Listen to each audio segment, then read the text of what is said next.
Hi, I'm Will Thompson, a Senior Vice President of Insights and Strategy at Forbes Media. Fake news. We've heard that term quite a great deal, and data-driven systems of disinformation have turned trusted truth tellers into pariahs. Politically motivated attacks have caused us to question the very nature of our reality. What is good? What's wrong? And I'm joined here today by a person that sits at the center of this storm. Maria Ressa, formerly the chief investigative reporter at CNN and founder of news site Rappler, is finding herself facing a series of difficulties, which she will explain to you, at the center of this new media environment where up is down, down is up, and the gatekeepers do not have our best interests at heart. So, Maria, welcome. Thanks, Will. Great to see you. So I'm wondering if we can start off by just tell us your story. So where do I begin? So I am, by next year, it'll be 35 years that I've been a journalist. I spent 2 decades in Southeast Asia running the Manila Bureau Chief and then the Jakarta Bureau Chief for CNN. And then I decided to choose home here in the Philippines. And I think I'll zoom in on the last 4 years because this is the time when we saw, as you said, the world turned upside down.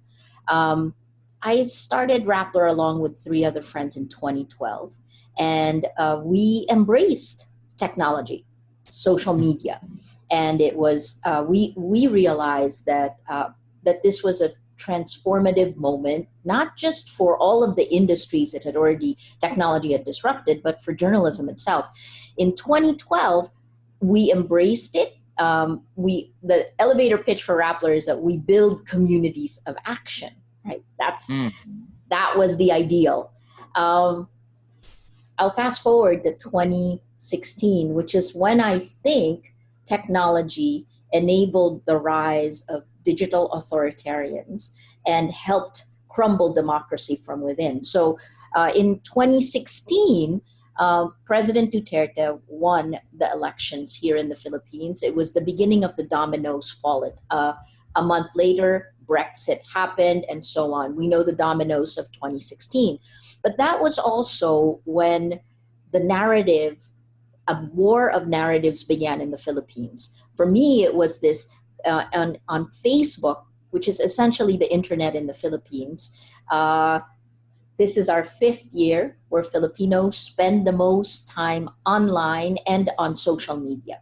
That's Hootsuite and We Are Social Studies. So in 2016, government propaganda networks began to spread journalist equals criminal, a narrative that is in many countries around the world today, right? But in 2016, I thought, oh, that's nothing. That's, I can, with all of my experience behind me, people know the track record I have. And so I laughed. But what happened in 2016 is that when you repeat a lie, lace it with anger and hate, and repeat it a million times, it becomes a fact. And I began to see that happen. It's very personal in that sense, right? So this kind of astroturfing bottom up on social media was then met a year later, top down, when President Duterte in his State of the Nation address essentially said the same thing. Rappler is a criminal, is performing criminal acts. Maria is a criminal. Then in 2018, this bottom up, top-down attacks then was met with the weaponization of the law. About a week after President Duterte said it, it opened the floodgates. I had the first subpoena against me and against Rappler. In 2018, 11 cases and investigations were filed against us by the government.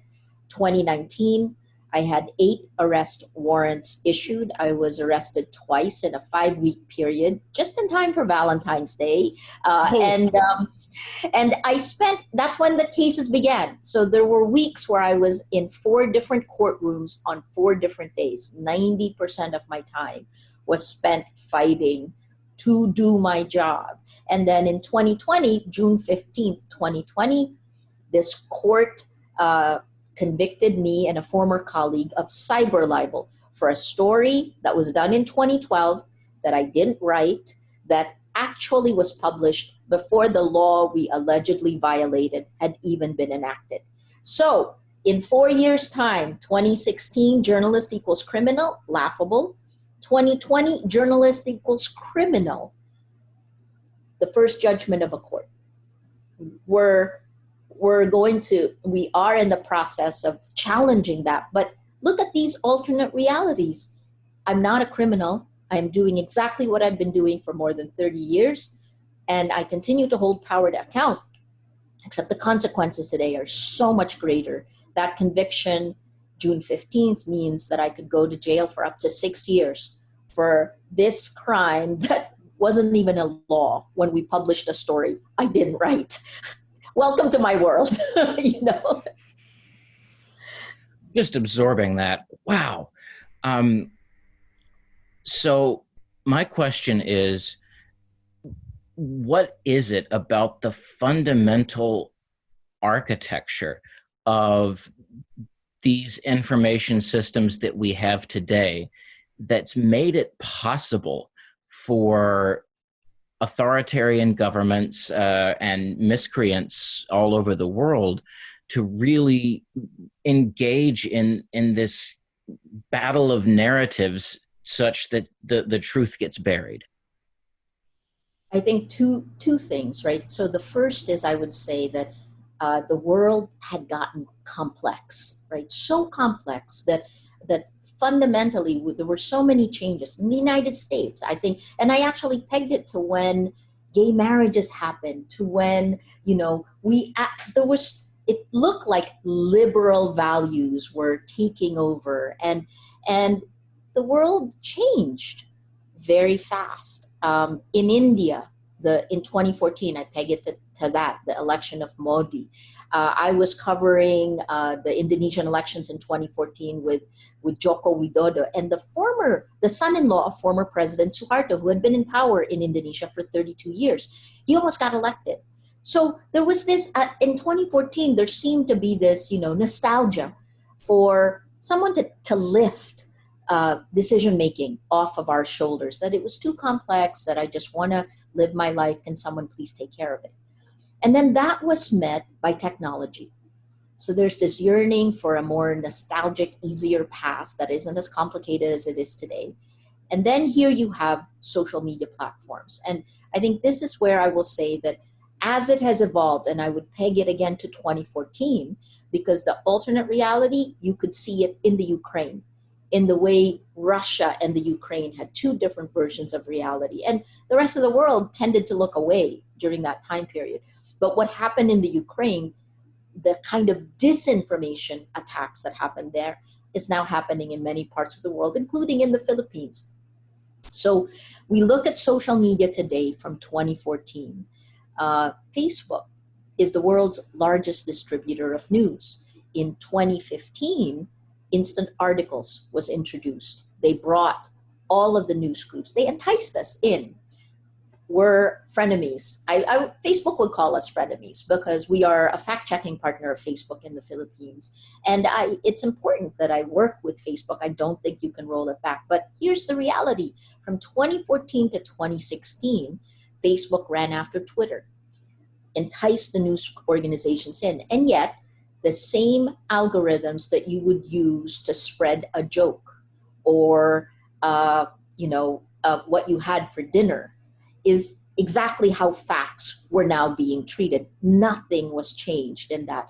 And you put that together with a kind of micro-targeting that advertising that was first pushed towards advertising. And what you have is really a behavioral modification system. And this behavioral modification system takes all the data we put in. It knows us, but through machine learning, it pulls it all together and throws artificial intelligence, finds the patterns.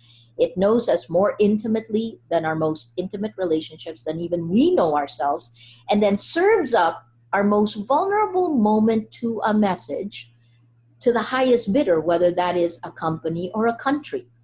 And that nudge changes could change the way we think.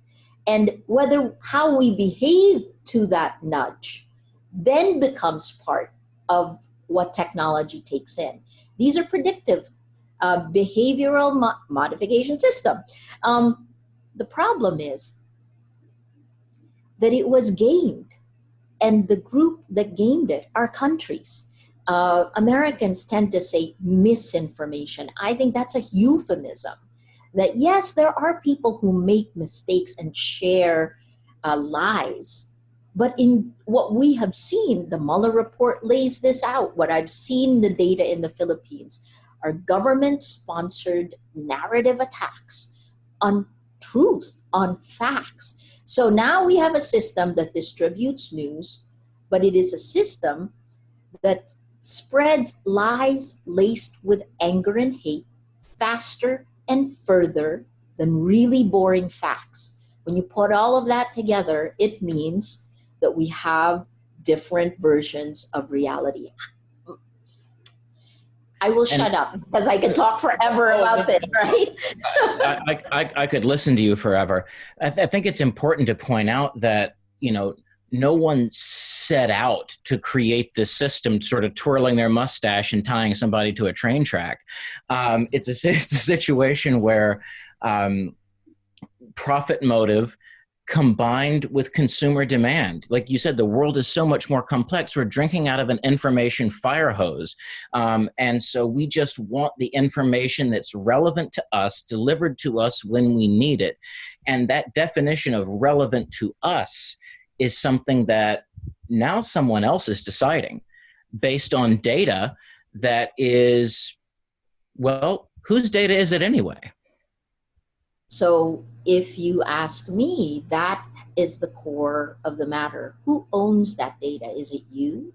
Did you give someone permission to actually take you and predict?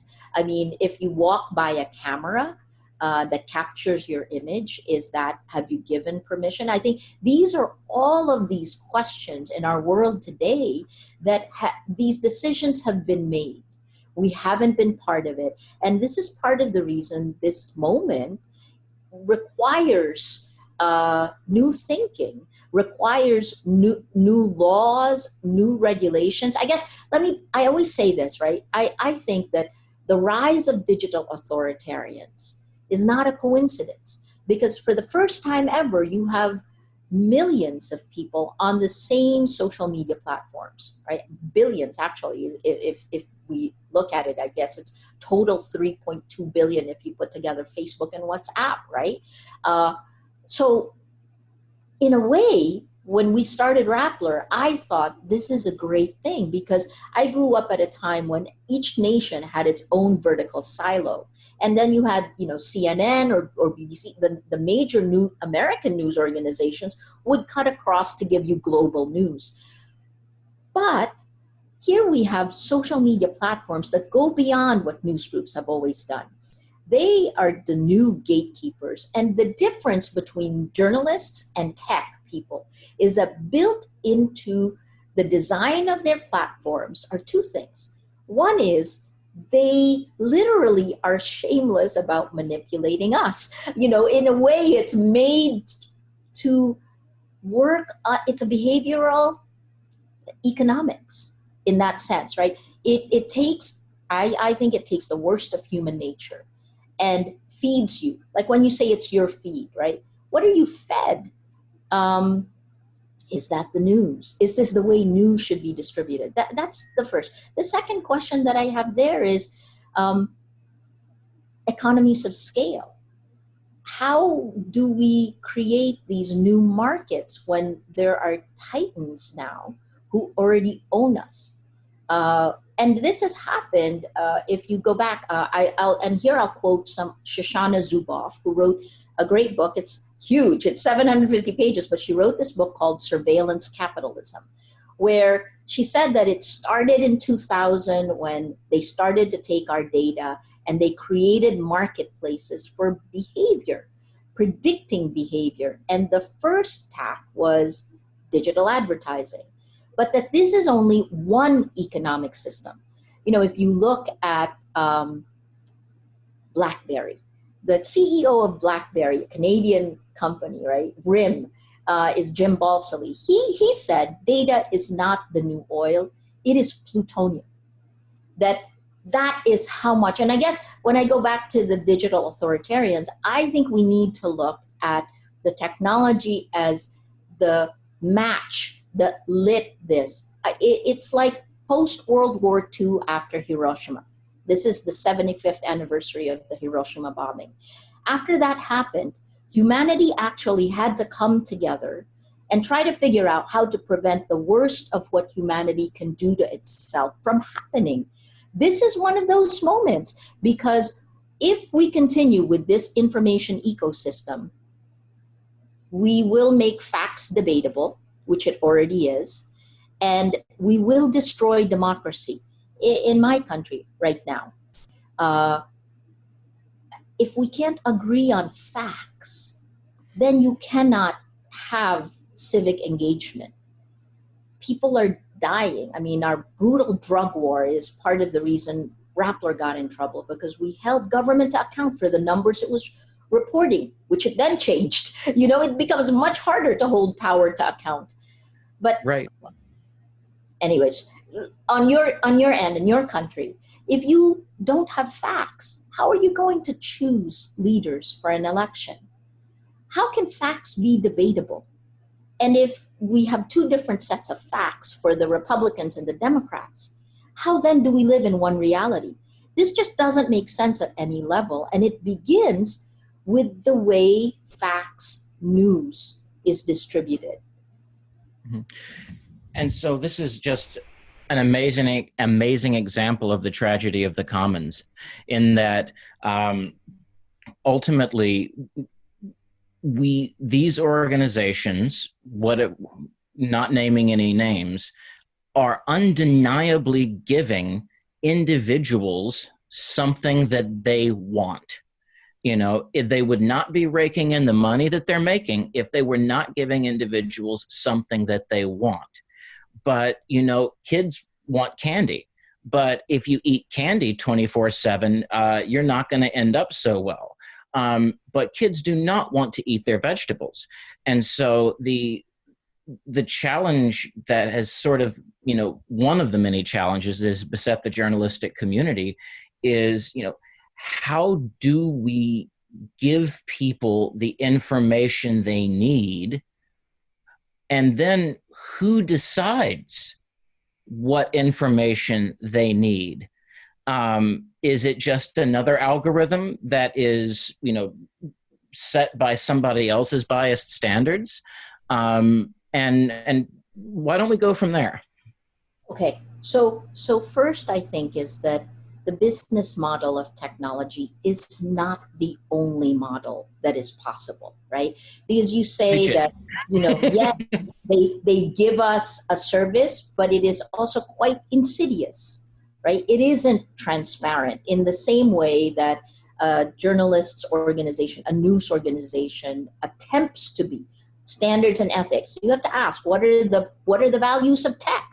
I've asked the Cambridge Analytica whistleblower, Chris Wiley, what are the values of tech? He said, optimization, growth, right? So you're putting business, the ability to make money, it's quid pro quo in that end, but you're also putting it in the hands of, you're putting the public sphere in the hands of people who want to make money. I mean, there's always been that dichotomy in the past, but news organizations were liable.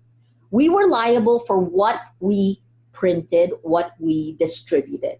Now, a loophole in the law has made the tech platforms capable of spreading lies. In fact, they spread lies faster than facts. We spend our entire careers as journalists learning to make facts interesting so that it's not vegetables. We're trying to put sugar on it so that you do it. Here they go. And tech platforms, tech guys actually created the platform so that it is mildly addictive. It is truly a behavioral modification system. It's geared towards us. And I'll say one last thing. The second part I think that's problematic is the design of these platforms. Because in the design of social media platforms, and it is the same for every single one, is a tech decision that builds an us against them idea into the platform, right? So, and here's, I'll put it in the context of the Philippines, but you can use this. You can say, so my right hand is pro Duterte, my left hand is anti Duterte.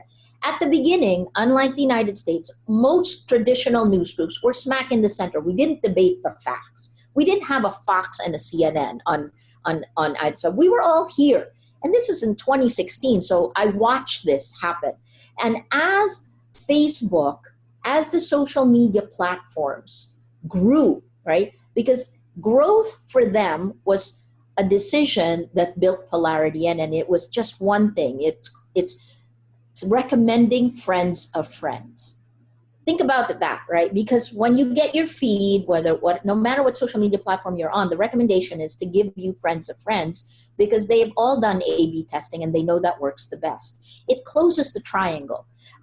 When you do that, if it's friends of friends, if you're pro Duterte and you grow your network, you'll move further here. And if you're anti Duterte and you grow your network, you'll move further here.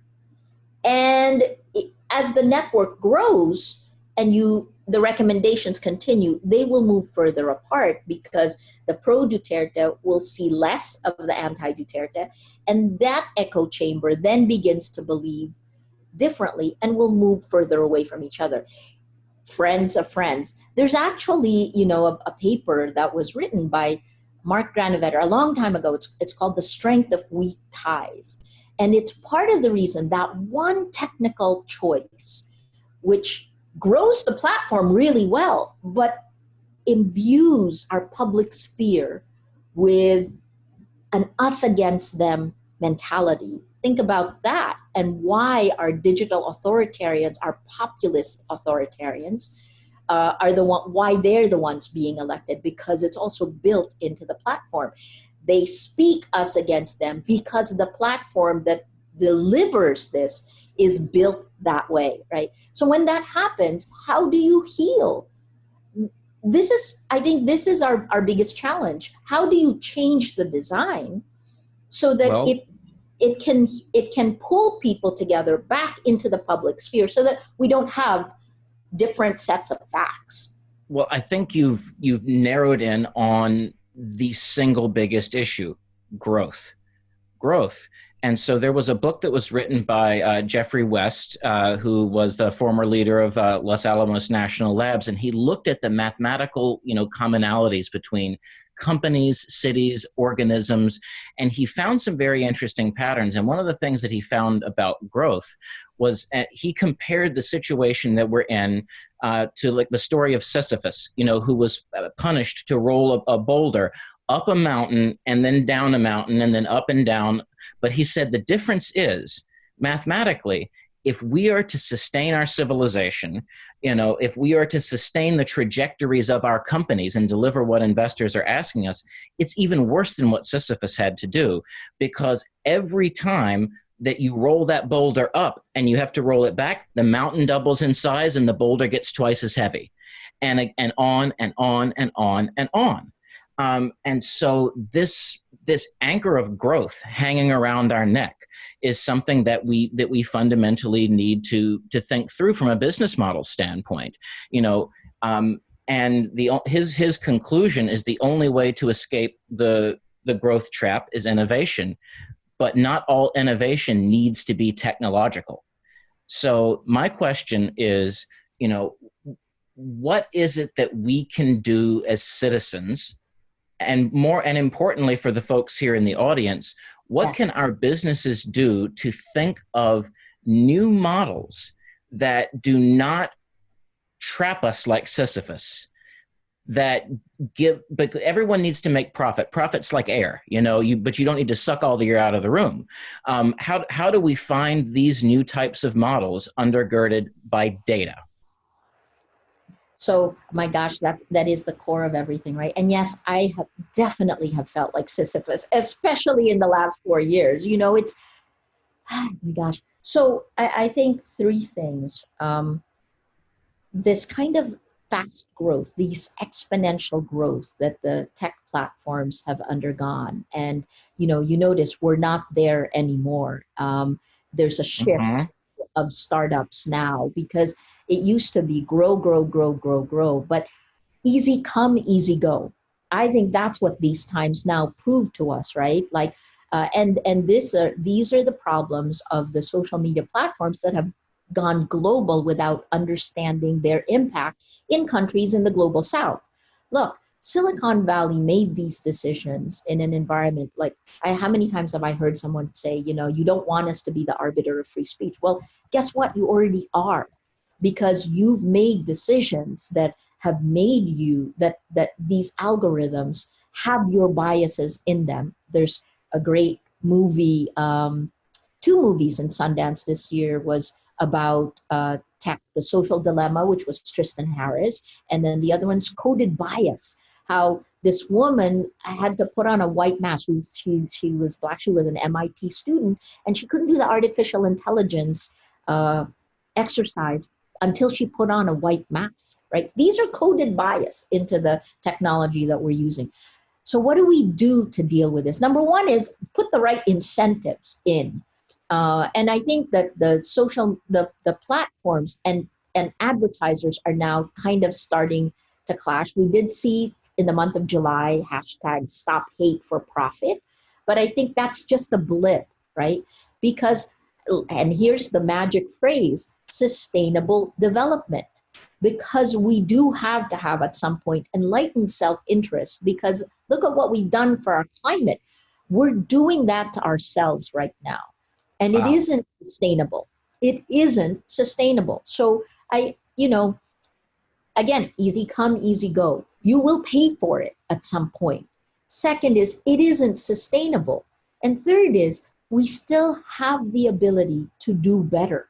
I guess I haven't given back up. That's why we are still partners with Facebook. We work with all the tech platforms. As Mm-hmm. a publisher, you have to, right? But Absolutely. I see them grappling with this, and I see that pull because they see the public sphere. If you're not a journalist and you're a businessman, you look at journalists as if they're stupid. I mean, because who voluntarily gives up profits? Well, you should voluntarily give it up if it is going to kill your democracy. Move fast, break things. Well, it broke democracy, and now we need to fix it. And so my final question, and I think this may also provide some insights for some of the business folks in the audience, is well, this is next to my final question. Um, there's a big difference between the data and oil and data and plutonium metaphor that I think has confused a lot of us. Unlike oil and plutonium, then once you use them, they're gone. Data is an asset that I can have and you can have. I can copy it for free, more or less, an endless number of times. And so, even though John Rockefeller managed to lock down the supply of oil back during the robber baron age, there's no theoretical reason why any company in this audience or any organization that's listening could not find a way to use data to its advantage. The barriers are not as high as you think. Not at Um, all. Yeah. and so how, Maria, can companies find a way to make profitable businesses using this insight?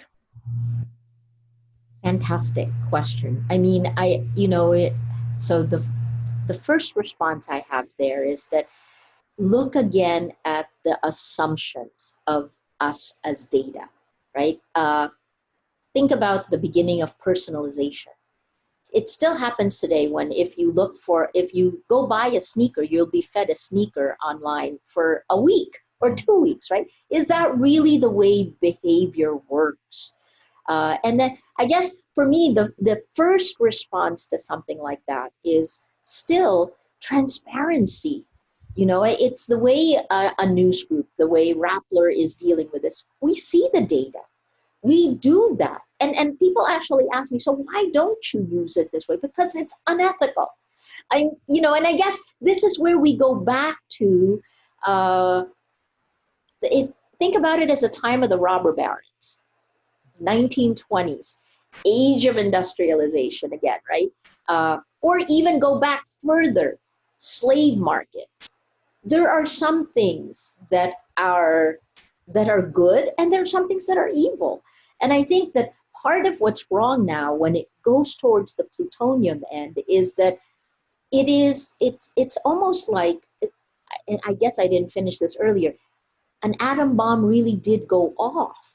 And when we have a system as broken as it is right now, if we don't admit it's broken, then I think here's where it'll go. It'll go into a decade of fascism, because you can see the data being used in ways that go against fundamental values. And I guess the last part of that answer is it goes back to what are our values. Gee, if you're a businessman in the audience, right? How do you respond to that? Because I am a journalist first. I do run a business, but the standards and ethics of journalism infuse the way I run Rappler. And guess what? We've done quite well despite the attacks of government. But I refuse to do things that maybe a businessman would do. Sorry, not to, you have to look at the values today of how you are going to use that data. Because if you're caught at a time later on, hopefully it's not like me where, it's a retroactive application of a law. But at some point, we all know what's right and wrong. And I think that this is the time for real leaders, business leaders, to step up and come up with a sustainable business model. And I think you just nailed the solution. Purpose is not a CSR initiative. Your purpose is your strategy. Full stop. And you just put my rambling in one sentence. I'm sorry I stumbled my way into the answer, but really, I think this is why it's a transformative time. So despite all of the challenges, it is really magical to be working at this time. It's just, let's limit the excesses, right? And it will be the values that will do that. So how do we keep you out of jail? What can everybody here in this audience, what can everybody around the world do to support you, to support truth tellers like you, and to really hold the information ecosystem to account, and the governments around the world to account? Wow. I think three quick answers. The first is, please hold Silicon Valley to account. That's the first, because I live in the global South, and the kinds of decisions that it made are far worse in our part of the world because our institutions are weak, endemic corruption.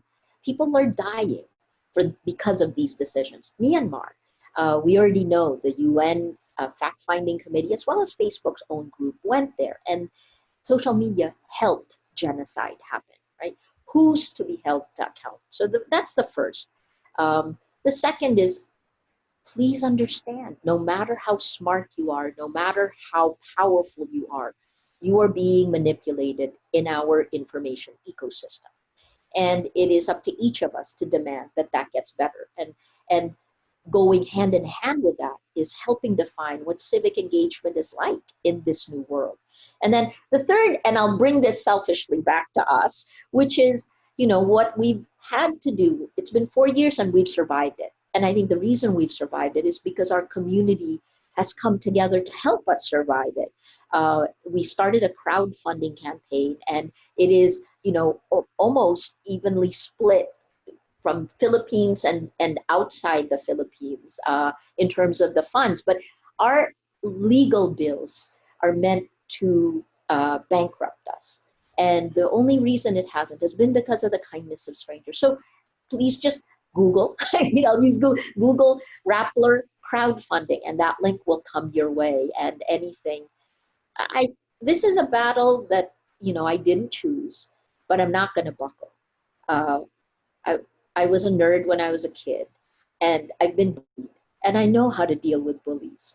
In that sense, it is both personal and it is so much more, right? This this in our societies to protect our democracy. Thank you so much. Thank you so much. And it's important to remember in this business world, there aren't any villains out there, or at least very few. Everybody's working along a set of incentives that they really didn't design. But if we can think of it one way, we can think of it differently. Thank you, Maria. Thank you. Thanks, Will.